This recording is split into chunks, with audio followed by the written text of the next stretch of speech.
Todos nós conhecemos histórias de pessoas que tiveram cancro e que já não o têm.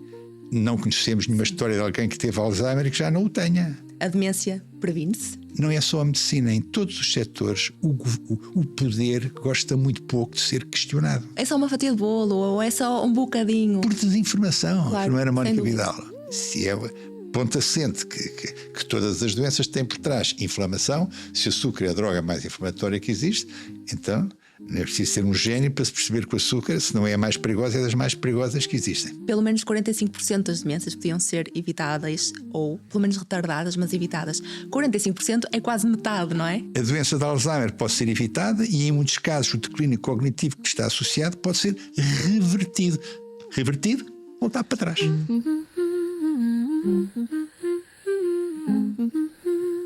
Este é o início de uma conversa que Portugal ainda não teve, mas que todos precisamos muito ouvir. Falamos sobre demência e longevidade e refletimos sobre uma questão importante, uma questão de todos. Como quero envelhecer? Uma conversa leve, necessária e profundamente humana. Eu sou a Mónica e este é o Ainda Aqui. Aproveito ainda para vos dizer que, se tiverem curiosidade sobre o projeto, para nos seguirem através das nossas redes em @ser65mais.pt. Lá terão toda a informação sobre o projeto e ainda sobre as nossas formações na metodologia Montessori aplicada à pessoa com demência. Hoje tenho como convidado alguém que não precisa de apresentações, é médico com mais de 50 anos de experiência clínica, autor de vários livros, tem uma clínica com o seu nome e defende uma abordagem que visa não apenas tratar a doença, mas preveni-la através da nutrição, da saúde metabólica e do controlo da inflamação. Tenho o gosto de ter como convidado o Dr. Manuel Pinto Coelho. Olá, doutor. Muito bem. prazer. Fez o trabalho de casa, enfermeira Mónica Vidal. É um prazer estar aqui consigo. Eu digo-lhe, eu vou dizer porque é que eu estou aqui, porque eu tenho uma agenda tremenda nos últimos tempos e tenho uns compromissos que se calhar não seria suposto eu fazer outro tipo de atividades como esta que eu estou a fazer fora desses compromissos que eu já tenho. Não tenho contrato de exclusividade nenhum e daí eu estar cá. Mas a principal razão que eu estou aqui é eu saber que é um projeto pioneiro, que esse não é o primeiro, anda lá perto dos programas que a enfermeira Mónica Vidal decidiu fazer.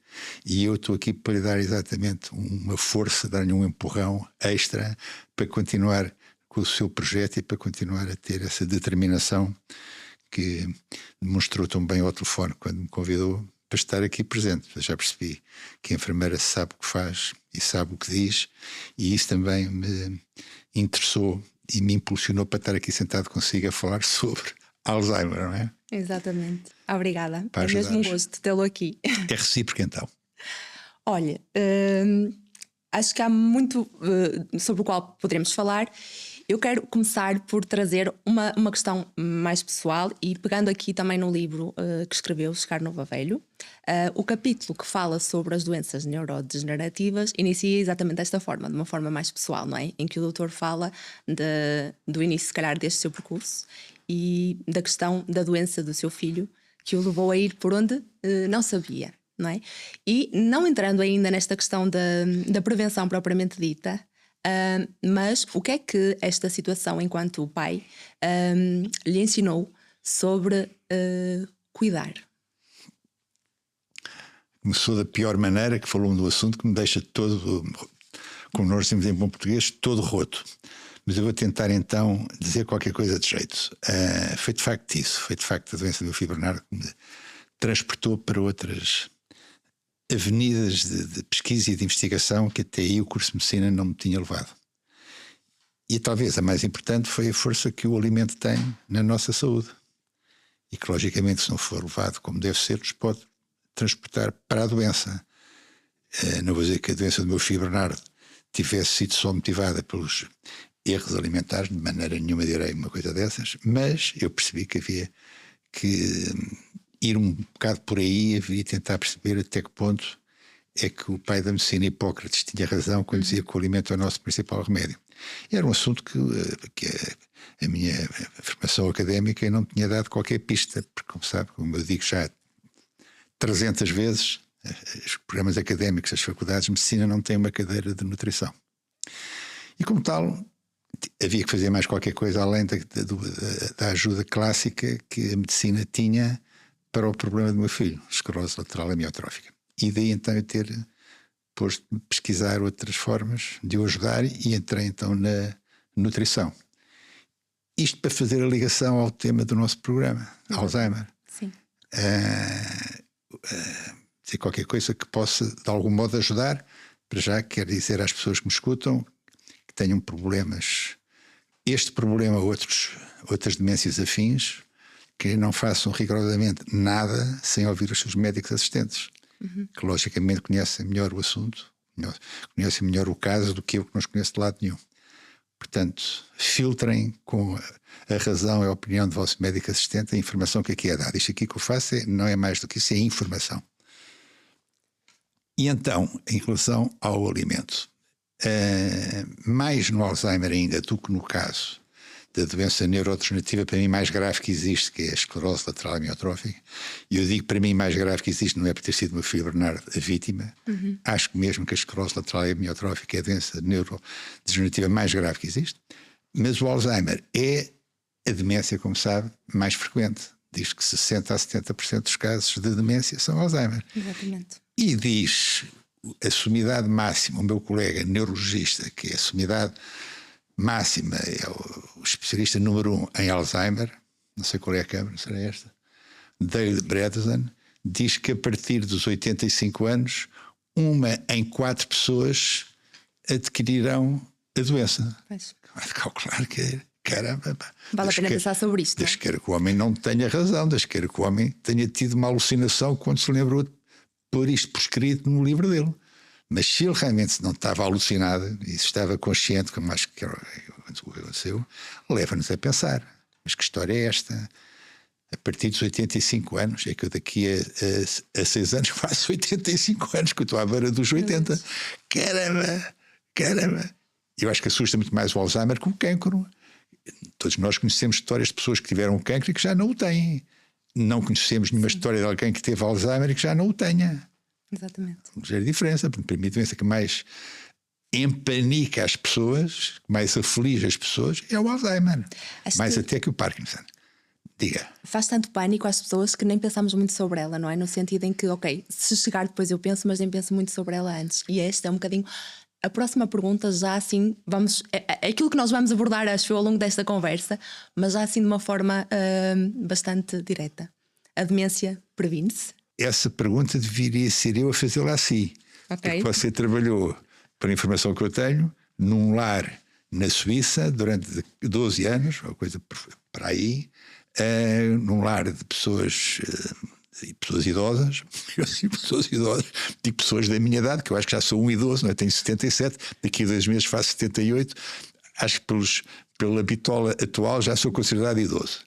Mas, portanto, há uma década, não é? Portanto, a Mónica deparou de certeza com muitas pessoas com problemas, com demências, sejam Alzheimer, seja demência vascular, seja ela qual for. E como tal tem mais preparação para responder do que eu, porque eu não tive 12 anos só com esse target de pessoas com problemas de demência. Portanto, essa pergunta devia ser eu a fazer-lhe assim. Já que me faz a mim, eu acho que se pode prevenir. E é por isso é que eu acho que tem algum interesse de ser a minha perspectiva sobre o assunto. E acho que é esta a importância desta conversa. Muito bem. É que se no final disto, pelo menos ficar que nós temos alguma intervenção a fazer, não é? Que não é algo que nos cai em cima, porque é um bocadinho isto, mesmo em termos, acredito, de profissionais de saúde, ainda há muito esta ideia de que não há nada a fazer, mas há, não é? Há a fazer. Aliás, vamos começar por aí. Até pus aqui uma marcazinha. O neurologista Dale Bredesen, como eu disse ainda há pouco, o estudioso número 1 destes assuntos, diz, na página 19, o seguinte: deixe-me dizer isto com toda a clareza possível. A doença de Alzheimer pode ser evitada e, em muitos casos, o declínio cognitivo que lhe está associado pode ser revertido. Apetece-me, se tivesse mais confiança consigo, embrulha. Que é para animar um bocadinho as hostes. E em relação aos meus colegas, muitos eventualmente poderão, muitos não, poucos terão paciência para me ouvir, mas os poucos que tiverem paciência para me ouvir, eu quero-lhes dar um abraço daqui à distância, um abraço fraterno. É assim que o juramento de Hipócrates recomenda que se faça, pelo juramento de Hipócrates, nós somos irmãos, nós médicos, somos profissionais de saúde, somos irmãos. É uma fraternidade que deve ser, nós todos devemos olhar uns para os outros desta forma e não com as diferenças que normalmente nos assistem. Era o que mais faltava, não é? O ser humano é um individualista, cada um tem a sua forma de ser e de estar, que essas diferenças que não constituam clivagens irreversíveis que nos virem uns contra os outros. Isto de facto não faz sentido nenhum. Quem é que se prejudica? Nós próprios, a nossa saúde mental, que não sai muito favorecida com isso.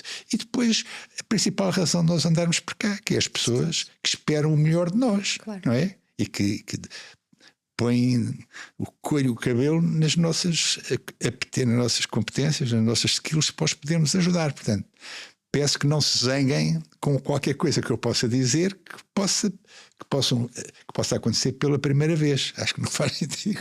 Entendi fazer esta palavra prévia porque acho que é importante fazê-la. Porque Sim. muitos de nós ficamos indispostos quando ouvimos coisas que nunca ouvimos. Principalmente quando muitos de nós têm funções, diria, não digo governativas, para um bocado excessiva, mas funções de desfia em alguns. Porque não é só a medicina, em todos os setores o poder gosta muito pouco de ser questionado. É da condição humana. E como tal, ninguém gosta que se ponha em causa o conhecimento que as pessoas têm. Mas na área médica tem que ser mesmo posto em causa. O debate está no coração da ciência. Chamar a atenção, relembrar os meus colegas para esta realidade. Tu não podes ficar inquieta e indisposta com ouvir qualquer coisa. Acho que, pelo contrário, pode levar a alguma pesquisa, algum trabalho de reflexão, caso ele ainda não tenha sido feito, em ordem a encontrar, então, melhores estratégias para, finalidade primeira e última, ajudar melhor as pessoas que de nós precisam. Sem dúvida. E ao mesmo tempo dar às pessoas toda a informação, não é? Para que elas próprias depois também escolham o caminho que querem seguir, Claro. aquilo que querem fazer. Porque a informação é poder, não é? E é através dela que nós Mónica Vidal, e que escolham as formas de pesquisa. Agora com os motores de busca que há, não é só o ChatGPT, a Perplexity, aquilo outro. Hoje que não faltam é motores de busca. Qualquer pessoa pode ir lá, clica ali, pimba, tem ali um lençol de informação. Claro. Portanto, a ideia é mais despertar as pessoas para essa pesquisa, que importa ser feita. Ainda por cima, pensamento dogmático não faz, do meu modesto ponto de vista, tenho direito a tê-la, não faz falta em circunstância alguma, mais ainda na medicina. Pensamento dogmático em medicina, quer dizer, não aceitar réplica, não aceitar que haja pessoas que pensem de maneira diferente. Mas, quer dizer, o que seria se nós pensássemos ainda como se pensava no século XVI? Sabe porque é que eu foco muito no século XVI? Porque o século XVI tinha um grande filósofo, o grande Descartes, que disse coisas extraordinárias, por isso é que está eternizado, mas disse também o maior disparate que se possa imaginar. Vê que realmente a coisa é muito difícil quando até sumidades, vultos, como Descartes disse, não ipsis verbis, mas deu a entender que de facto o papel do homem é dominar a natureza. Não o disse expressamente, mas nos escritos dele. Grandes pensadores também dizem coisas O questionáveis. papel do homem é isso. dominar a natureza. É exatamente o contrário. O homem tramou-se, para não dizer lixou-se, porque exatamente tentou dominar a natureza e resolveu remar contra a maré da natureza. Por isso é que se tramou bem. Mas voltando atrás, para não estar aqui a filosofar com teses baratas, em relação à questão que me fez, o que é que eu poderei dizer em hora de poder ajudar as pessoas nesta questão? Que as pessoas entendam que a ligação intestino-cérebro é uma realidade. A ligação gut-brain, intestino-cérebro, é uma realidade. Nós temos um nervo, que é um nervo vago, que é o nervo mais comprido que nós temos, o 12º par, também chamado pneumogástrico, que faz a ligação entre intestino e cérebro. De 10 ordens que sejam emitidas, 8, eu pensava que era 9, o Dale Bredesen fala em 8, são emitidas do intestino para o cérebro. Só uma, pensava eu, ou 2, pensou o Dale Bredesen, é que vai do cérebro para o intestino. Por isso é que quando dizem que o intestino é o segundo cérebro, Exato. eu fico sempre indeciso o que é o segundo cérebro. Tanto mais que tem mais neurónios o intestino do que a medula espinhal. Mas enfim, não interessa o que é primeiro, o que é segundo. O que interessa é que o aporte que eu posso dar para esta questão é que as pessoas percebam bem esta realidade. A ligação tremenda entre o intestino e o cérebro. Isto para dizer o quê? É que no intestino estão os neuromediadores que comandam a nossa vida de relação, incluindo aquilo que provoca a demência. Há 5 neuromediadores-chave, há outros, mas estes 5 são chaves. Acetilcolina e GABA, sistema nervoso autónomo, mas parasimpático, que comandam a serenidade e a ansiedade. Serotonina, dopamina, noradrenalina, ainda sistema nervoso autónomo, mas simpático, que comandam a alegria e a tristeza. António Damasio, A Estranha Ordem das Coisas, página 192. O mundo dos sentimentos está completamente ligado ao intestino. O grande António Damasio, que é o nosso português, de vez em quando pensa-se que pode vir a ganhar o prémio Nobel um dia. O mundo dos sentimentos está completamente ligado ao intestino. A gente pensa que o homem está a abusar da nossa ignorância e está-nos a dizer uma coisa dessa. Como é que é possível que a tripa tenha uma coisa a ver com os nossos sentimentos? Ele explica. O sistema nervoso entérico, responsável pela inervação do nosso intestino, 7,5 metros de órgão, de antes era menos, porque se comia menos. No tempo paleolítico comia-se menos, portanto havia menos intestino. O neuromediador da boa disposição, chamado serotonina, está lá. O sistema nervoso entérico é responsável pela produção de 95% desse neuromediador. Aquilo que aumenta e que faz com que as pessoas que estão deprimidas e ponham o comprimido pela boca abaixo, que é a maioria dos medicamentos que se toma para combater os estados depressivos, são inibidores da recaptação da serotonina. Como a enfermeira Mónica Vidal está farta de saber.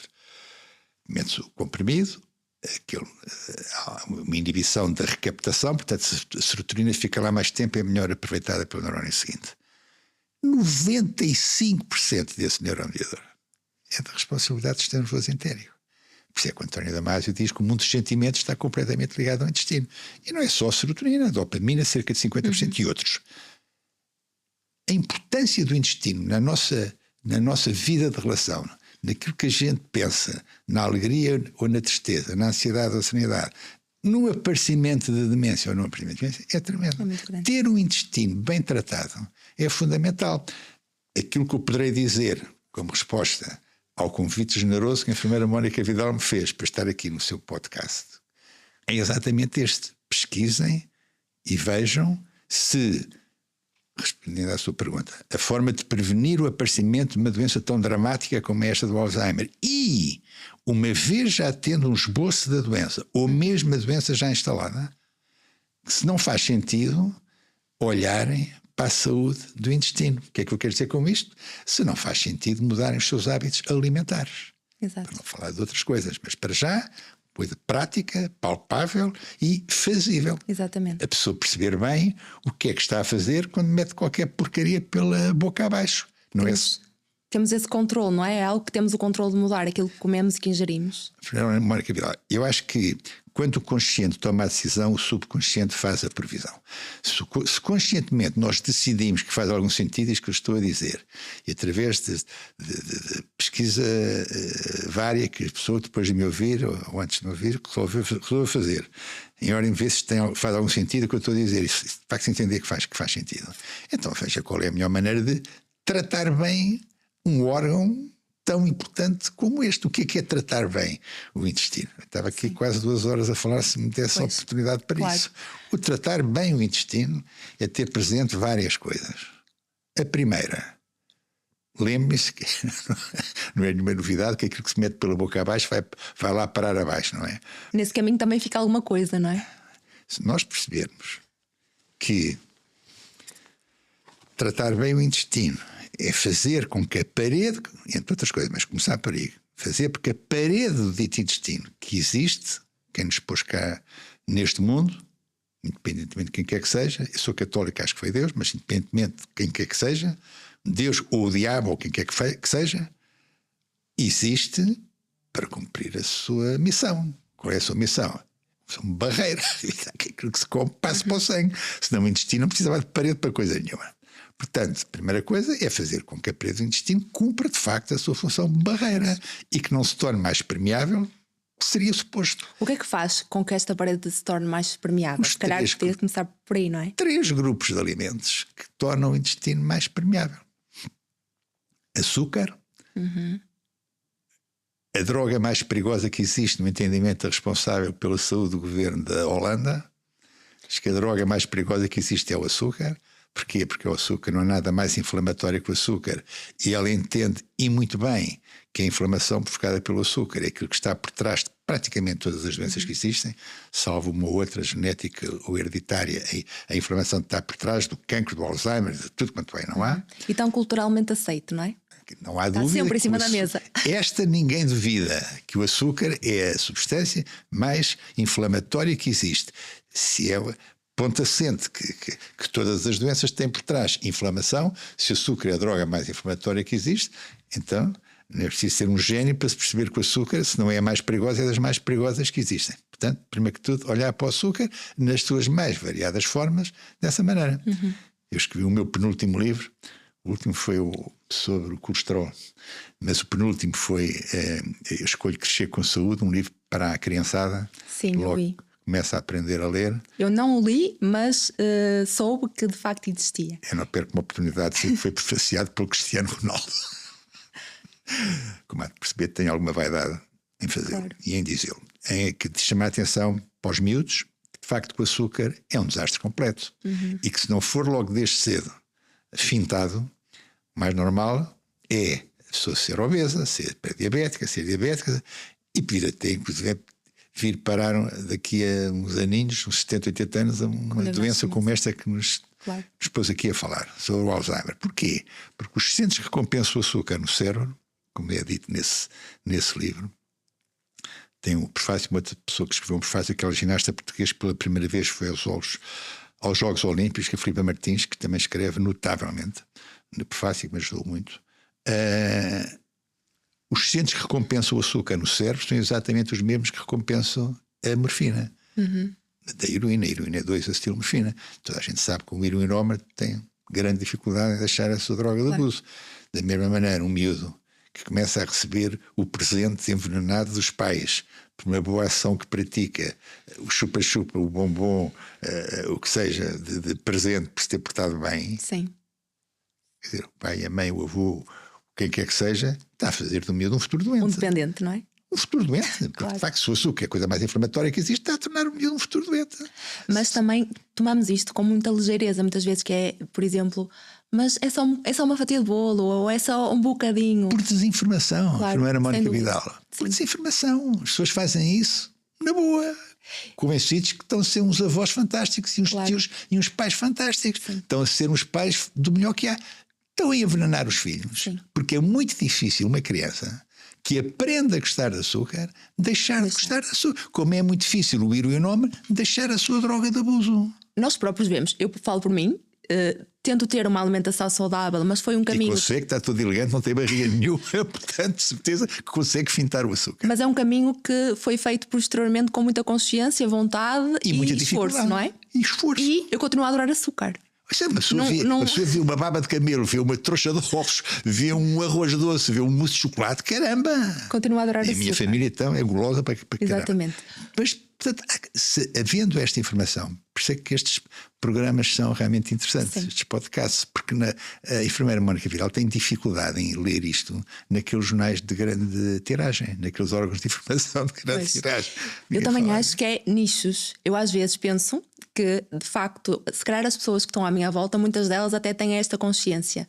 Mas quando eu largo um bocadinho para, por exemplo, pessoas da minha família, que se calhar já não têm tanta esta consciência, e quando falando com outras pessoas, e quando vou a uma pastelaria de manhã, basta entrar numa pastelaria às 10 da manhã para tomar o café e olhar para as mesas, basta ir ao supermercado e olhar para os carrinhos, não é? A passadeira até à caixa, o que é que as pessoas levam para casa. Mas aquilo é uma loucura. A mim apetece-me comer tudo quando eu vejo. Sou um guloso que nem quero saber. Aqueles croissants mesmo, aquele cheirinho que as pastelarias têm, e entrar ali cheio de fome, porque isso é quase inevitável comer aquilo que não deve. Agora, se a pessoa souber, tiver esta informação, pensa duas vezes, não quer dizer que não faça a asneira, mas pensa duas vezes antes de fazer, ou faz menos vezes o raio da asneira. Em relação, para não perder esta oportunidade de falar de coisas que realmente interessem menos. O que é que pode realmente inflamar a parede do intestino? Era aí que nós iríamos. Não é só o açúcar, é o mau hidrato de carbono, tudo quanto é branco. Tudo quanto tenha glúten, trigo sem cevada. Os cereais trigo sintetizado, trigo triticuno, é o trigo sarraceno que esse não tem glúten. Mas, portanto, repara uma coisa, enfermeira. Tudo quanto é branco não é interessante. Porque inflama a parede do intestino. São as massas, o pão. Intestino poroso, o leaky gut dos ingleses. As massas, o pão, têm glúten. Não o arroz e a batata, que não têm glúten. Por isso seria um bom hidrato de carbono? Ora bem, eu digo quanto é branco não presta, porque a primeira razão é por outra, pelo índice glicémico e pelo glúten. A massa e pão têm um índice glicémico mais baixo, mas têm glúten. Arroz e batata não têm glúten, mas têm um índice glicémico elevado. Portanto, por ter um índice glicémico elevado ou por ter glúten, o que é branco não é grande espingarda. A enfermeira Mónica Vidal, lembre-se que há 10.000 anos para trás não havia nada branco. Açúcar, o nosso rei Dom Pedro II, só no século XVI, é que se lembrou de ir para o Brasil plantar canas de açúcar. Por isso é o principal país produtor de açúcar, por causa do nosso rei Dom Pedro II. Antes disso não havia açúcar. Portanto, não havia açúcar. Cereais, trigo sintetizado não havia. Laticínios, ninguém se tinha lembrado de andar a mamar das tetas dos outros animais. Como o homem se lembrou, claro. Quem mamava das tetas da vaca eram os cabrestos. Não é como hoje, o homem vai lá e... Portanto, não havia laticínio, não havia o branco do leite, manteiga e iogurte e queijo, não havia nada disso. Não havia cereais, não havia açúcar. O que é que acontece? Medicina não existia e não existia uma quantidade de doenças que existem hoje. Então como é que é? Então não havia médicos e não havia doenças? Pois. Foi exatamente por causa disto, em grande parte, não só. Temos que nos lembrar que também não havia exercício, a roda não tinha sido inventada, ninguém andava de rabinho tremido como nós andamos para todo lado, andava tudo a pé. Portanto, as pessoas faziam exercício, as pessoas dormiam com o sol punha-se um se deitar, o sol levantava-se, as pessoas levantavam-se, era um ciclo completamente mais natural, não havia luz elétrica, portanto não era nem nada artificial como é hoje. Não podíamos ficar a trabalhar até à 1 da manhã, o não é? O ciclo do sono todo trocado, claro. As pessoas andavam ao sabor da natureza, muitas vezes andavam descalças, com imunidade realmente de entrar para aqueles corpos dentro, porque ninguém andava calçado. Comia-se o quê? Qual era o regime paleolítico? Isto a ver com a alimentação, sempre a ver com a alimentação, de forma que pode castigar a parede do intestino. Tudo o que a natureza nos dava, não é? Carne, tudo quanto a natureza dava. Carne, peixe, ovos, legumes, vegetais, fruta, nozes e amêndoas. E o que é que a natureza mandava fazer naquela altura? Qual é que era o elemento mais prevalente na alimentação do homem paleolítico? Enfermeira. A gordura. Aquilo que está diabolizado hoje, que é a gordura por causa do colesterol, por causa da perseguição que fizeram ao colesterol, completamente ridículo, mas isso estava direito para outro programa. 70% macronutriente mais representado, para não dizer mais comido, era a gordura. A seta, quando estava lá no bicho, o bicho caía. Lá, o filé mignon ficava lá no chão, no capim daquela coisa, para os abutres daquela época tomarem conta. O que os homens levavam lá, eu ia dizer, para as suas casas, para as suas cavernas, eram as vísceras. A enfermeira Mónica Vidal, lembre-se, um leão, quando ataca um animal, a primeira coisa que o leão quer ir é às vísceras. O leão não vai comer a perna e o braço e o pescoço, não, vai às vísceras. Naturalmente o leão vai às vísceras, vai ao coração, vai ao fígado, vai aos pulmões, vai aos intestinos. Fala-se muito também exatamente das propriedades nutritivas das vísceras, não é? Do fígado. Por causa da gordura, era aqui que eu queria chegar, porque o leão naturalmente vai às vísceras porque naturalmente ele quer gordura, porque é a gordura que lhe dá a energia que ele precisa. A gordura com fonte de energia vale 9 quilocalorias por grama. O hidrato de carbono e a proteína só valem 4. Eu disse isto há pouco tempo, fui ao jornal A Bola fazer assim uma coisa parecida com esta. E em determinada altura perguntaram os atletas que estão no Ramadão o que é que eles devem comer. Eu tenho imenso prazer de dizer, dar pistas para ajudar os atletas variedíssimos, muçulmanos, grandes atletas, grandes jogadores, neste caso de futebol, o de Sporting, o Mandé, o Sadio Mané, do Al Nassr e outros. O que é que podem fazer no Ramadão? Perguntar, ai, que eu não posso comer. Calma. O Ramadão não come nada desde que o sol nasce até que o sol se põe. Mas se a pessoa se lembrar que um homem da idade da pedra às vezes passava dias inteiros sem comer e que se aguentava, ninguém caía para o lado, ninguém morria à fome. Pensei que não jogavam à bola também como este jogo, mas enfim, tinham isso, energia suficiente para fazer a vida deles. Como o elemento mais representado na alimentação deles era a gordura. E como a gordura, como eu disse ainda há pouco, como fonte de energia muito superior ao hidrato de carbono e à proteína, a pessoa aguentava. Portanto, se o atleta do Ramadão, se antes de sair de casa, antes do sol nascer, se comer uma boa gordura, um bife com muita banha, quando se cozinhava com banha, havia muito menos doenças cardiovasculares que há hoje quando se trocou a banha pelos óleos vegetais e pelos óleos de sementes. Muito menos. Gordura natural, do animal. Carne ou peixe. Transportando agora para os tempos de agora. Ovos. Boas gorduras já agora. Noz e amêndoas. A noz é fantástica. Ainda não há tantos estudos sobre isso, mas estudos que há sobre as nozes, que a noz é uma coisa extraordinária. A gordura das nozes é o melhor que há. Coco. Triglicéridos de ação média, não são depositados com gordura e praticamente imediatamente utilizados como fonte de energia. Azeite. O nosso azeite, cara.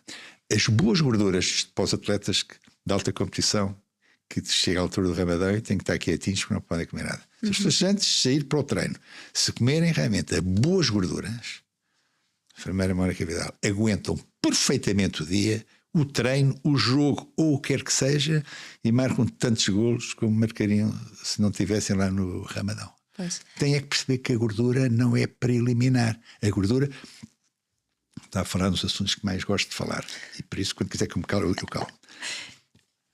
Os Estados Unidos têm um grande problema. É que tem um presidente que ninguém gosta e há todas as razões para isso. Ninguém gosta do Trump. Só tem feito as neiras. Mas não é no melhor pano que há a noda. É no pior pano que aparece a manchinha branca. Na sua equipe, na parte da saúde, tem uma pessoa notável chamada Robert Kennedy que está a fazer um trabalho extraordinário e como está na sombra do Trump e como o Trump só faz as neiras, ninguém fala dele. É a primeira vez que eu digo isto. Okay. Não sei quando é que este episódio vai para o ar, mas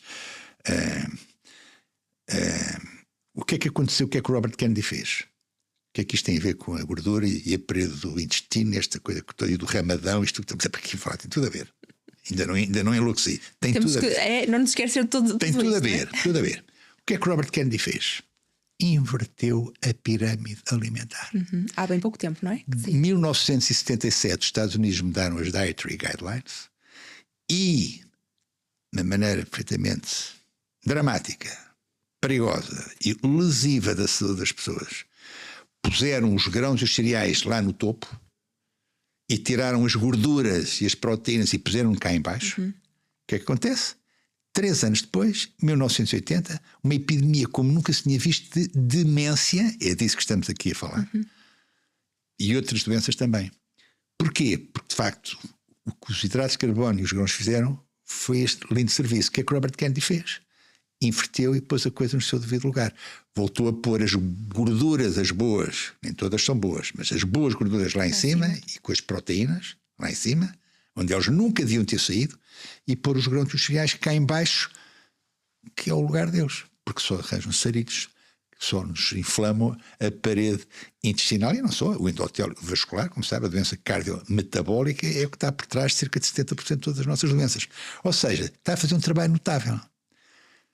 Está a dar informação às pessoas, as pessoas que não gostam, diz que o homem, já agora a propósito um subtítulo, as pessoas que não gostam dizem que o homem, que é um negacionista porque sempre foi contra as vacinas, é mentira. O homem nunca foi contra as vacinas. O homem não é negacionista. O homem sempre foi pela claridade e pela transparência. O homem sempre foi pela verdade e pela transparência. Então o que é que o homem propôs? O informed consent, dar um consentimento, que as pessoas tivessem um consentimento, tivessem informação. E estando informadas, então logo saberão se querem ou não querem, se querem ou não querem, mas o consentimento informado realmente é aquilo em que eu acredito. Claro.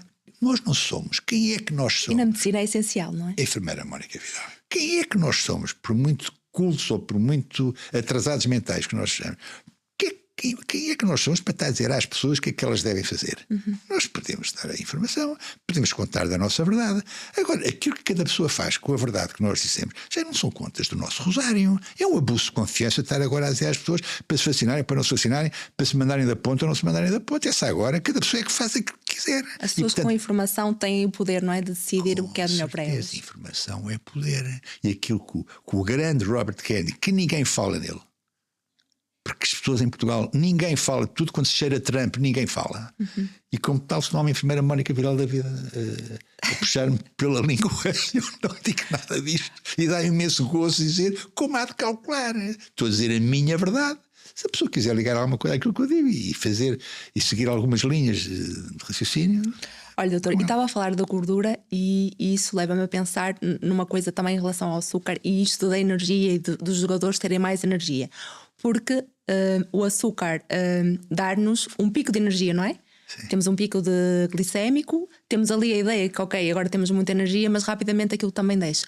Na gordura é o contrário, não é? Esta energia mantém-se durante mais tempo e este pico de insulina não acontece. E a energia é maior, volto a dizer, é a terceira vez que eu digo, são 9 quilocalorias por grama, quanto às 4 quilocalorias por grama do açúcar e da proteína. A gordura dá mais energia durante mais tempo. E ninguém sabe, porque a gordura cheira a colesterol e o colesterol foi diabolizado, ou demonizado larvemente, de uma maneira mentirosa e fraudulenta, mas eu não vou agora pôr-me a falar disto, passo o Alzheimer para o colesterol e a pessoa fica com uma confusão na cabeça que nunca mais acaba. Mas para explicar que gordura, quando é boa, que não é aquela gordura marada, aquela gordura trans, aquela gordura dos óleos vegetais e dos óleos de sementes, quando não é a gordura dos alimentos processados, que é uma vigarice, põe tudo e mais alguma coisa para saber melhor, e como saber melhor as pessoas compram mais, não é?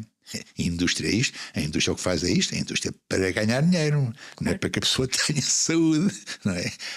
Não é para que a pessoa tenha saúde, é para ganhar dinheiro, e como tal, o que é que faz? Mesmo que não seja grande espingarda, salzinho e açúcar e gordura trans, que é aquela gordura que faz com que as coisas aguentem mais tempo nas prateleiras dos supermercados, que se não se fosse para ir ao fim de 2 ou 3 dias, estava rançoso e tinha que ser mandado para o lixo, enfim. Aqueles aditivos que se põem, os glifosatos, aquele. Por isso é que há que olhar para estas coisas todas. Claro. Tentar, é aquilo que se diz também, tentar descascar mais e não desembalar mais, não é? Que é muitas vezes aquilo que fazemos parece mais rápido, na verdade, é doença. Que a pessoa que perceba o seguinte: sempre que o homem mete a mão é para sacar, não é para zelar pela saúde da pessoa. Permitam-me que tenha esta opinião, é a minha opinião. Sim. Não tenho nenhuma impressão. Mesmo que tivesse, não sei se falava assim, então deixava. Não interessa, enfim. Mas é assim: o natural é bom. O natureza é bom. Contra o Descartes, digo o papel do homem, de algum modo, dominar aquilo. É exatamente o contrário. Se nós deixarmos ir, não teremos tantos problemas. Aliás, eu volto a dizer, na altura do Paleolítico, quando as pessoas comiam aquilo que havia para comer na altura, o que é que era? Grande parte das vezes não era, porque não havia nada para comer. Portanto, os nossos genes, que são praticamente os mesmos, a diferença parece que é só de 1% da coisa que vai, estão habituados agora àquilo que se passou durante 2,5 milhões de anos. Não é aquilo que se passa de há 10 mil anos para cá, quando a agricultura entrou. A ver, enfermeira. E como tal, os genes estão habituados a não comer. O jejum é naturalíssimo. Só que nós não estamos a ver o filme desta maneira porque somos vítimas das campanhas de marketing das grandes indústrias que lhes interessa de facto vender os seus produtos. E como tal, não há nenhuma estratégia de marketing. A natureza, a vitamina N, como eu gosto de dizer, não tem ninguém que faça a sua apologia. N de natureza. Não tem ninguém que faça a sua apologia. Como não tem ninguém que faça a sua apologia, ninguém a conhece. E é preciso vir um manual de coisa da vida ou outro assim do género para lembrar às pessoas que convém talvez pensar um bocadinho sobre isto. E basta nós pensarmos nos supermercados às vezes, não é? E voltando se calhar aqui a este contexto das crianças. Quando estamos na caixa de supermercado, às vezes quando a fila é grande e todo aquele corredor em que tem prateleiras pequeninas que nós adultos, nós para pegarmos em algum produto temos quase que fazer um agachamento para ir buscá-lo, não é? Tudo que está ali ao nível das horas das crianças enquanto esperam e pedem aos pais, não é? Aquelas coisas coloridas, cheias de bonequinhos, é açúcar. Ora não é? bem, É açúcar. Não sei se na Suíça, onde você esteve durante não sei quantos anos, era assim, mas em Singapura sei o que era. Não é que eu tenha passado por lá, mas li. A pessoa quer comprar aquelas marcas de chocolate que estão à vista da pessoa enquanto espera a sua vez na caixa de supermercado. E tem que estar à espera, olha para a direita, olha para a esquerda, e cada marca mais apelativa do que a outra. É preciso dizer 2 ou 3, mas não vou fazer como é óbvio, senão estava a dar o ouro ao bandido.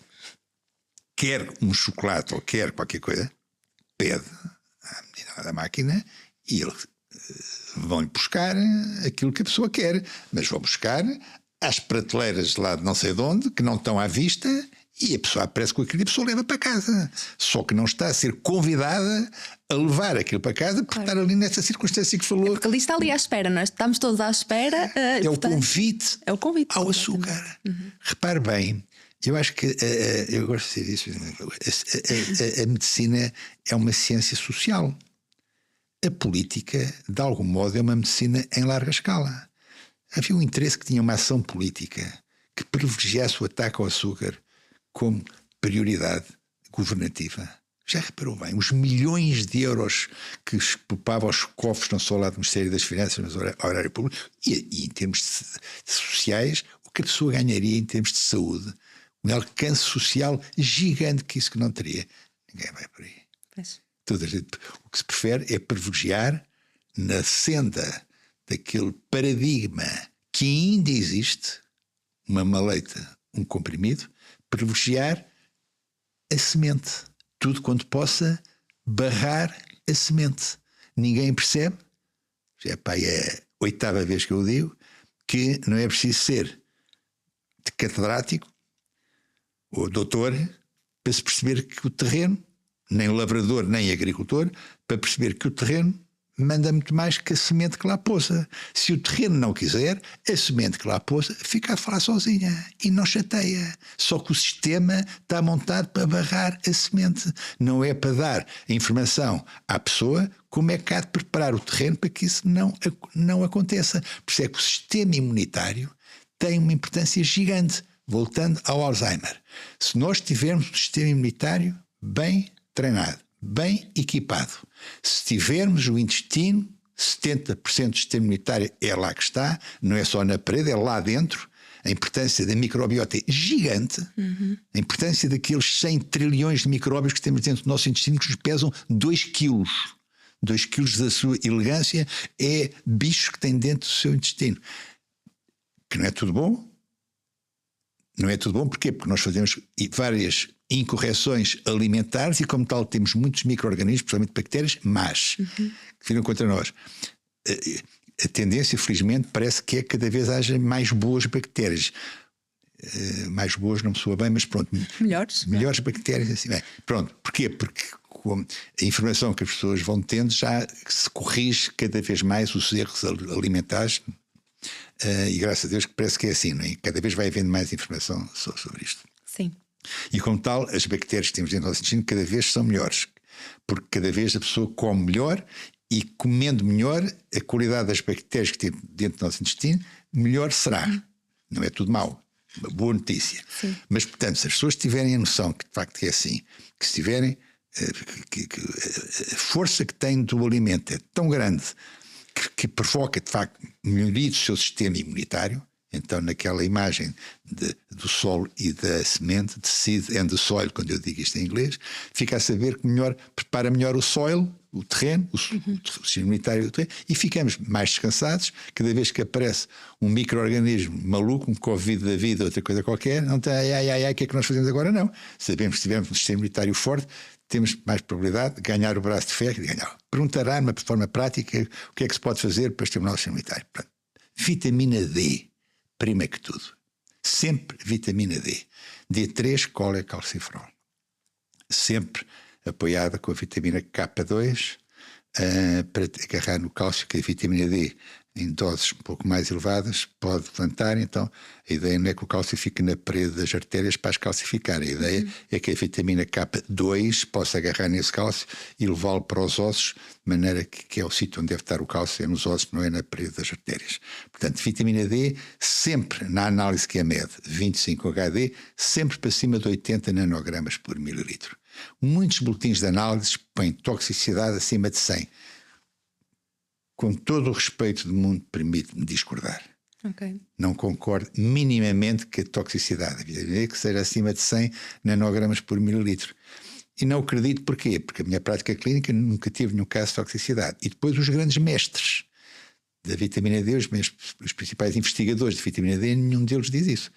O Michael F., que não faço ideia o que quer dizer, o F. Holick, americano, diz que só a partir de 150 nanogramas por mililitro é que a pessoa tem que ter cuidado.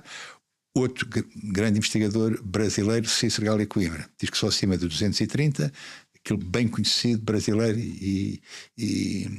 meu amigo também, Lair Ribeiro, fala em 300, colocando-me no meu lugar. Se me perguntarem a mim, eu não faço ideia nenhuma, porque não tive caso de uma toxicidade. Agora, mais que 100 não é de facto toxicidade.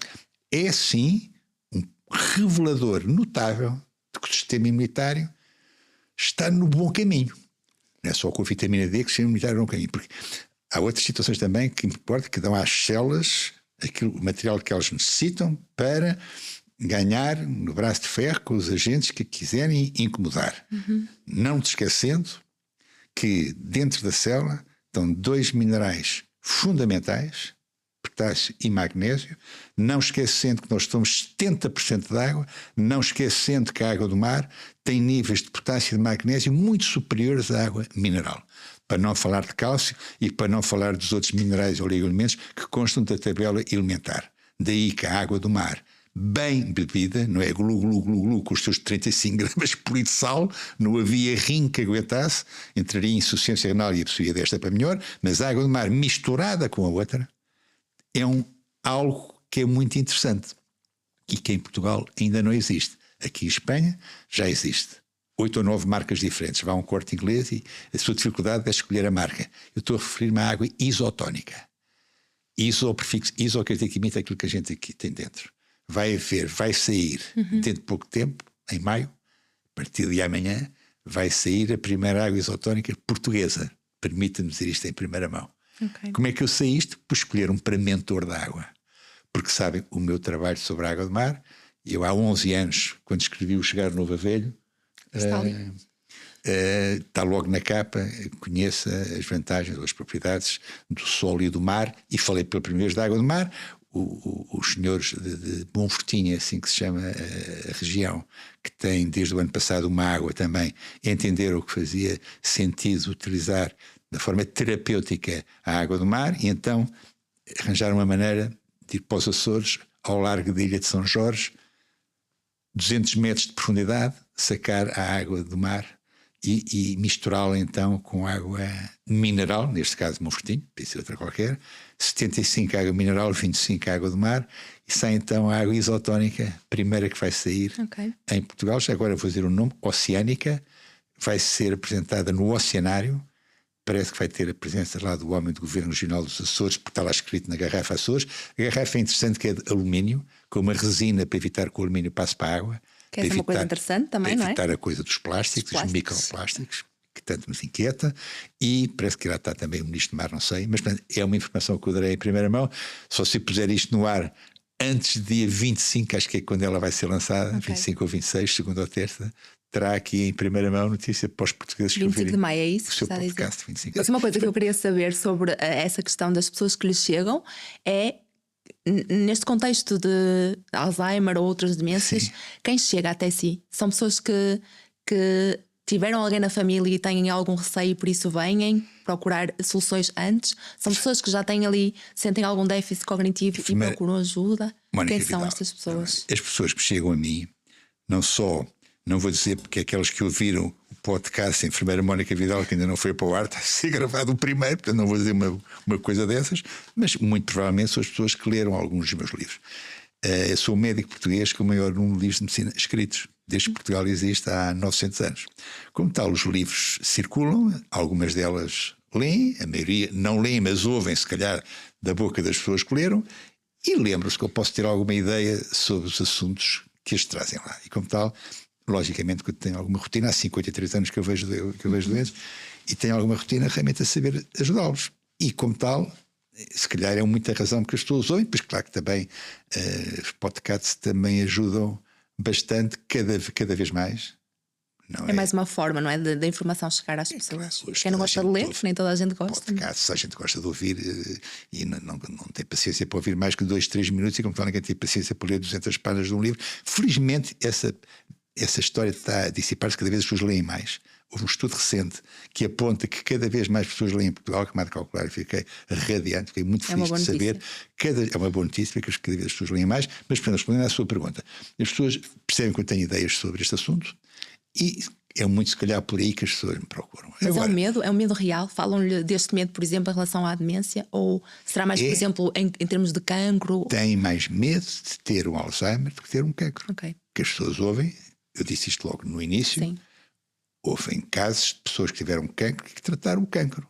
Mas não houve casos de pessoas que tiveram Alzheimer e que trataram Alzheimer. E eu penso que eu aí posso dar uma ajuda. Por isso é que tenho imenso prazer em estar aqui consigo, a enfermeira Mónica Vidal. Porque isto que eu estou a dizer, se calhar não foi tantas vezes dito quanto mereceria que fosse. Porque é realmente verdade. Eixo intestino-cérebro. Nervo vago. Aquela história da relação que eu disse. Perceber a importância gigante que a alimentação tem, que o estado do nosso intestino tem na nossa saúde mental. Se me perguntar, as perguntas que lhe propósito, rebobinando, se um dia tiver Alzheimer, o que é que eu faria? Bem, como há de calcular, eu acho que é muito difícil eu vir a ter Alzheimer. Este era um dos tópicos, não era? A fanfarronice, eu digo Deus perdoe que eu sou católico. Trazer por casa, mas sou católico. Deus me perdoe a fanfarronice, mas sou católico. Fazendo eu o trabalho de casa todo bem feitinho. Não é só ter cuidado com aquilo que como. Eu daqui a 2 anos faço 80 e sei que há pessoas que têm a minha idade, que daqui a 2 anos 68, e que poderão não estar com a vitalidade que eu hoje tenho. Mas, perdoe-se pela segunda vez eu digo, mas acho que faço alguma coisa por merecer. Faço. Tenho cuidado com aquilo que meto pela boca adentro. Isso foi mudando ao longo do tempo, doutor? Perdão? Foi mudando ao longo do tempo, conforme foi envelhecendo. Este cuidado, esta consciência foi. Isso é que o envelhecimento. A Mónica diz conforme foi envelhecendo. A sensação que envelhecendo. Estamos todos a envelhecer, não é? É uma conquista. É bom, claro. É uma conquista. É uma conquista. Cada dia a pessoa tem que sentir melhor. Eu sinto melhor hoje que me sentia há não sei quantos anos atrás. Não vou dizer se é 20, se é 25, se é 35, se é 15, não vou dizer porque não sei. Mas posso lhe garantir que se sinto hoje melhor. Daqui a 2 meses são 78, tu me sentia não sei quanto atrás. Porquê? Porque como tenho mais conhecimento, faço, se calhar, melhor o trabalho de casa. Voltando a mim, se perguntar Alzheimer, eu com Alzheimer, diabetes surdo, cego mudo, careca e tudo. Tenho cuidado com aquilo que como, trato bem o meu intestino. Faço exercício. Todos os dias. Ainda hoje, Antes meia hora. Como? Antes de vir para cá? Antes de vir para cá, todos os dias. 5, normalmente dia útil, dia de semana, segunda, terça e quarta, que é quando eu trabalho, das 4h30 às 5h30, bicicleta e pesos. Felizmente tenho um sauna lá em casa agora, faço meia hora, 25 minutos de sauna, e depois tenho uma banheira de água gelada, meto-me lá dentro a seguir ao sauna, 2, 3 minutos, não é o corpo todo. A minha mulher não me deixa, tem medo que eu ganhe uma pneumonia, mas daqui para baixo, põe-me lá na banheira com os braços assim, para ser só daqui para baixo, para me tratar aqui do pneu, e assim, a seguir àquela coisa. E como tal, exercício. Isto dá banha de água gelada, não há evidência científica nenhuma que ajude as pessoas a chegar novas a velhas. É mais, se calhar, loucura minha, mas acho que mal não faz ter realmente uma água a 2 graus durante 3, 4 minutos, aqui a tomar-me conta dos rins e da próstata, que é uma coisa que afeta mais de metade das pessoas que têm a minha idade. Certo. O frio é um anti-inflamatório fantástico. Eu vou contar, partilhar consigo uma intimidade minha. Não é agora que eu vou mudar. Eu não vou dizer que seja por causa disso, mas é uma casualidade que eu acho interessante e tenho todo o gosto em partilhar, com uma profissional de saúde, como é o seu caso. É enfermeira, profissional de saúde. Eu sempre tive o PSA um bocadinho alto, 4, o meu pai morreu com câncer da próstata. Talvez tenha sido a primeira patologia a merecer a minha atenção. Está a ver no 3º ano de medicina. A primeira patologia a merecer a minha atenção foi a próstata. Há quem acha até que todos os homens teriam que ter. O HBP, hipertrofia benigna da próstata, toca-nos a todos a partir dos 45, 50 anos, em maior ou menor grau. Mas o que é facto é que o meu PSA hoje é 1,8 e era 4. Antes de eu começar esta loucura dos banhos gelados. Eu não vou dizer que foi o frio que o fez, mas dá que pensar. É que o frio é um anti-inflamatório brutal. Eu fui médico desportivo, hóquei em patins durante 11 anos, futebol, exterior e sporting durante 2, e qualquer desportista que torce o pé a jogar à bola, a primeira coisa que a gente faz é pôr um saco de gelo. Portanto, não há melhor anti-inflamatório. Sendo o frio anti-inflamatório, uma pessoa que tenha realmente uma prostatite ou que tenha perto de frio não perde nada. Isto é uma realidade que se descobri. O PSA passou de 4 para 1 e tal. Não me pergunto porquê, se tem a ver alguma coisa com o banho de água gelada ou não. Não sei, mas vem a propósito eu falar nisto. Portanto, a propósito do Alzheimer, aquilo que se pode fazer para evitar o Alzheimer. Já temos alimentação, exercício. Alimentação, faço exercício. Tenho um pensamento focado. Propósito? Acha que o propósito? Foi a vida que me pôs assim, a vida, as pessoas que me procuram, as suas melhorias com as estratégias que nós utilizamos na casa onde eu trabalho, é dar-nos o sinal que vale a pena irmos pelo caminho que nós escolhemos ir. Eu gosto de dizer que se não conhecermos o sítio para onde vamos, nenhum vento nos é favorável. Tudo nos favorece, até uma mulher notável que eu tive a sorte de conhecer, que pedi em casamento, ela disse que sim. E há 20 anos que está comigo, faz 2 anos, 20 anos daqui por 2 anos, uns filhos fantásticos, um que já cá não está, mas que guarda da memória, portanto só parte dele é que cá não está, que parte que mais interessa continua cá, que é a memória que eu tenho dele, e os outros 5 que ainda cá estão. É realmente uma vida feliz. Isso tudo ajuda, essencialmente isso ajuda. Eu não vou dizer que mesmo pessoas que façam exercício, que comam como deve ser, que tenham uma vida familiar bem organizada e, por que não dizer, feliz, que nunca lhes pode tocar um Alzheimer. Mas isso digo, daqui de El Rei, daqui dos 1,89 m da minha altura, digo, é muito mais difícil que aconteça. Se a pessoa tiver um sistema imunitário forte, se eliminar os alimentos que nos, de facto, que nos degradam aquele órgão onde está 70% da nossa imunidade. Se tivermos estes cuidados, contacto com a natureza, se não podemos apanhar a vitamina D pelo sol, metemos o sol pela boca e tomemos as unidades internacionais que nos põem a nossa vitamina D nos tais 80 nanogramas por mililitro. Já agora vou dizer como. 200 unidades por quilo desde que se nasce, para facilitar 2.000 para 10 quilos, 50 quilos, 10.000, 100 quilos, 20.000.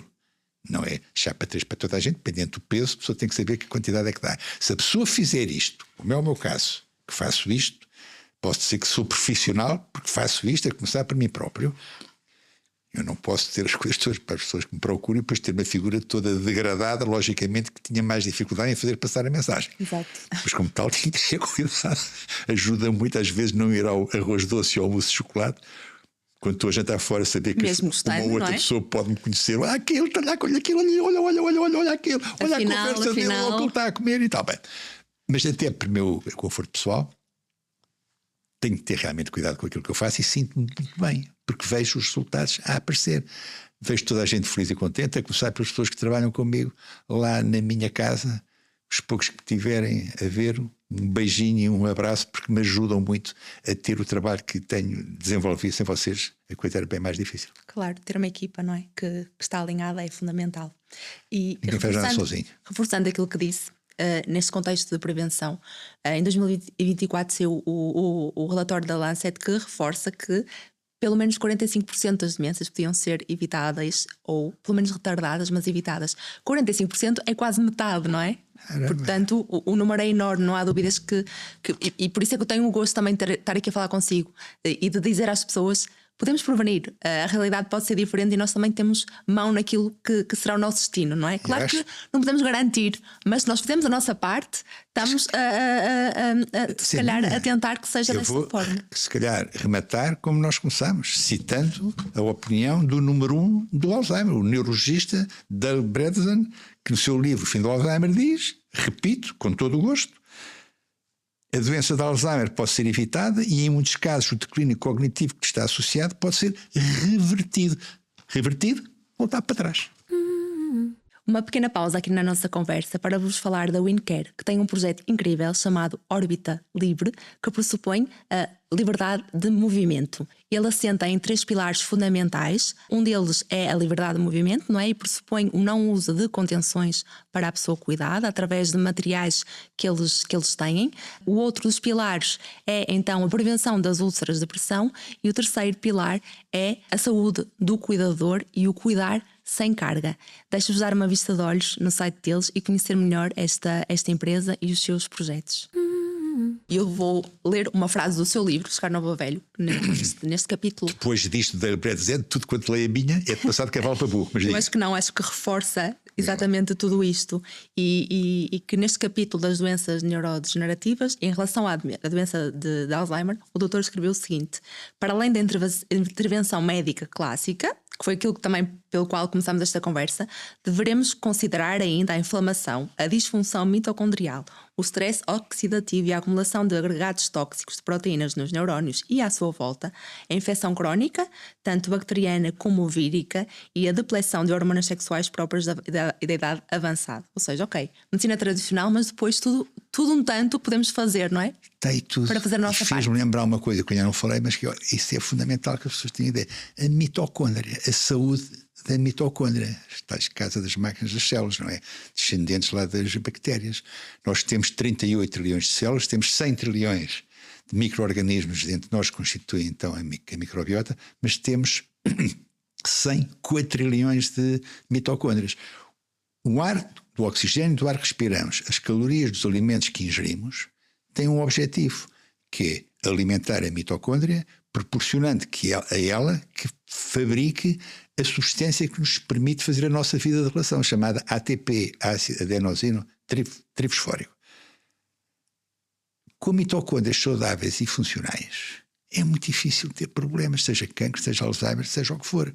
Como tal, se tivermos esta noção, se fizermos uns bons alunos, se cumprirmos estas estratégias com algum rigor, não de uma maneira ortodoxa ou fundamentalista, mas fizermos com algum rigor, como eu disse ainda há pouco, tudo quanto é branco não presta, caramba, era o que mais faltava que uma vez ou outra não comesse um arroz ou uma batata ou uma massa, coisa que vai. Agora, se fosse massa, tento fazê-lo sem glúten. Mas, sabendo que não é por aí que o nosso órgão, onde está 70% da nossa imunidade, fica mais feliz ou fica mais saudável, o que é que eu faço? Faço menos. Isso não tenho dúvida nenhuma. Quando o consciente toma a decisão, o subconsciente faz a previsão. Qual é a previsão? É comer menos, não é não comer, é comer menos. Se tivesse alguma doença grave, neurodegenerativa, autoimune, olha, o meu filho Bernardo em casa não comia mesmo nada. Por isso é que normalmente a esclerose lateral amiotrófica ao fim de 2 anos faz com que as pessoas partam para outra melhor. O Bernardo foram 12, não foram 2. E se calhar foi muito por causa destas correções que eu fazia. Essas mudanças. Olha, doutor, só mais uma questão e também uma curiosidade minha em relação a esta questão, talvez seja a parte hormonal, mas em tudo isto que falamos, diferenças entre homem e mulher existem? Nesta questão da prevenção? Seria mais pela parte hormonal? Ou... Não vejo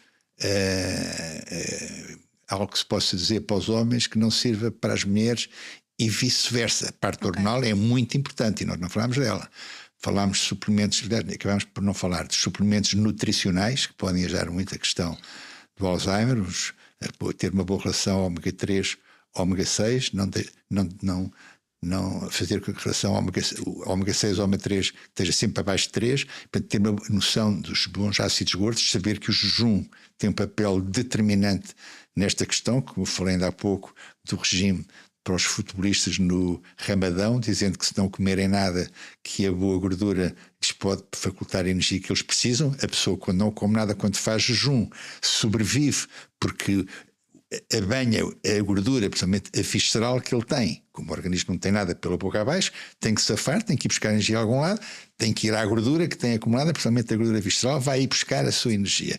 E como tal, são os corpos cetónicos que são utilizados como fonte de energia. O que alimenta o cérebro não é só o açúcar, os corpos cetónicos também o fazem brilhantemente. E como tal, ter a noção, de facto, que o jejum é uma ferramenta extraordinária porque promove formação de cetonas. Ainda há pouco tempo a minha filha, ontem, a minha filha foi ao pé do pai. Muito pouco tempo.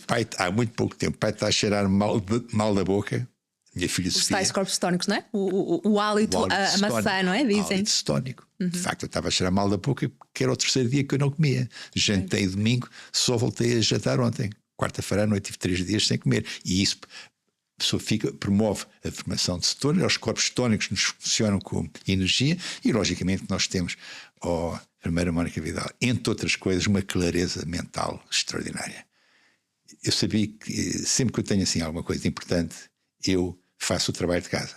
Tento ser o menor de disparados possível. E acredito que o jejum tem um papel fantástico nesta história. Portanto, claro que eu não fui dizer à minha filha de 7 anos porque cheirava mal da boca, mas assim posso lhe dizer: o jejum feito desta maneira dá-nos clareza mental.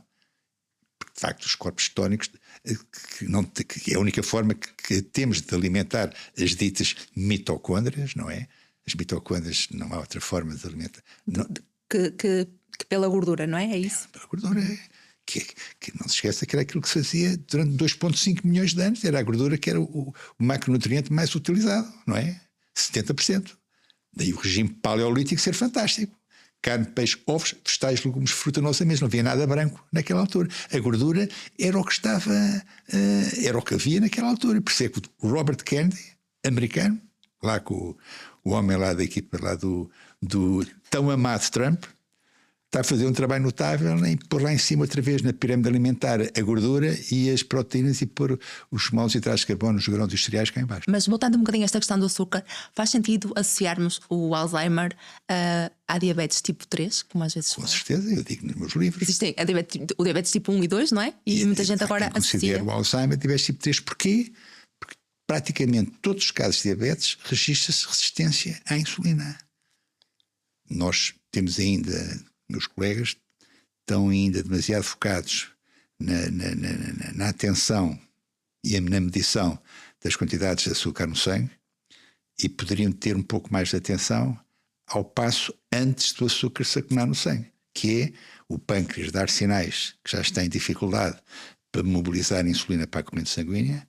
Esse sinal é perceptível através de uma análise HOMA, que se estiver para cima de 1,95 já revela resistência à insulina e, portanto, mesmo antes de estar instalada a pré-diabetes e diabetes ou a doença metabólica, seja o que for, já há sinal de que o pâncreas já não está a achar graça nenhuma a quantidade de hidrato de carbono que tem que levar em cima e, como tal, Já podemos estar a afetar o nosso cérebro, não é? exatamente, porque a barreira hematoencefálica é ultrapassada não só pelo glúten e chega cá acima. Portanto, dizia eu que, vendo essa percepção de que, de facto, o excesso de hidratos de carbono já nos está a prejudicar, através da medição dessa dita análise, nós fizemos de não nos limitarmos a varrer o açúcar que está no sangue para debaixo do tapete com o antidiabético oral. Se nos preocuparmos em fazer a prevenção desse estado de coisas, dizendo à pessoa que nos procura, em vez de lhe passar a receita do antidiabético oral, dizer: olha, calma aí, o seu pâncreas já não está muito satisfeito consigo. Está aqui a dar um sinal óbvio que você tem resistência à insulina, já está aflito, já não consegue dar conta do recado. Que tal começar a comer menos hidratos de carbono? Aquilo que eu disse ainda há pouco dos brancos. Arroz, batata, massa e pão. Índice glicémico elevado, glúten, por uma razão ou por outra, branco, não interessa. A pessoa interioriza isso, se o médico souber explicar estas coisas, e vai para casa fazer um regime mais paleolítico, mais carne, peixe, ovos, legumes, vegetais, fruta, não sei mesmo, nada branco. E o que é que acontece? A pessoa sente-se muito melhor, não avança para a pré-diabetes, para não falar da diabetes, muito menos para o Alzheimer, fica, de facto, faz a prevenção da doença e vive. Eu não vou dizer que vive há mais anos, provavelmente até viverá, mas vou dizer claramente que vive com mais saúde. Para terminar, só em jeito de conclusão, com a sua frase, uma frase sua, que conclui esta conversa. É um resumo desta conversa e que fala da prevenção da doença, mas também no que se refere à doença de Alzheimer e outras demências. A sociedade habituou-se à doença e, lamentavelmente, já nem a questiona, quando, inquestionável, devia ser a saúde e a sua promoção a maior das prioridades. Acho que é uma forma de resumirmos o que falamos aqui hoje. Terminou muito bem, fechou com chave de ouro, que é exatamente isso em que eu acredito. Quando eu digo que há que se olhar mais para o terreno que a semente que lá pousa, quis dizer exatamente isso. Muito obrigado. Obrigada, doutor, por este bocadinho e pela generosidade de ter estado aqui comigo hoje. Obrigada. Boa sorte para o seu podcast. Obrigada. Olha, e tem aqui uns miminhos para si, para levar. Eu sei que tem um compromisso a seguir, portanto. Tem que ter vamos ter que... Mas tem aqui um miminho, uma oferta da Melty e uma. Obrigado. Ei, caramba, muito obrigado. Um estalinho e uma plantinha. Maravilha. O que eu me esqueci foi de lhe trazer um saco para levar estas coisas, mas pedi lá no hotel que nos desse aqui uma pequena ajuda. 2 braços, eu vou ver o que é que me escreveu. Eu não quero abrir isto em casa, quero abrir isto ao pé de si.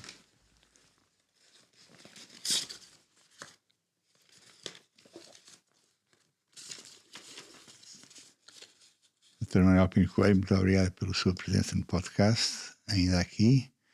Por toda a generosidade na partilha do seu conhecimento e experiência. Foi um privilégio conhecer consigo e um gosto de conhecê-lo pessoalmente. Tenho que dar um beijinho então agora.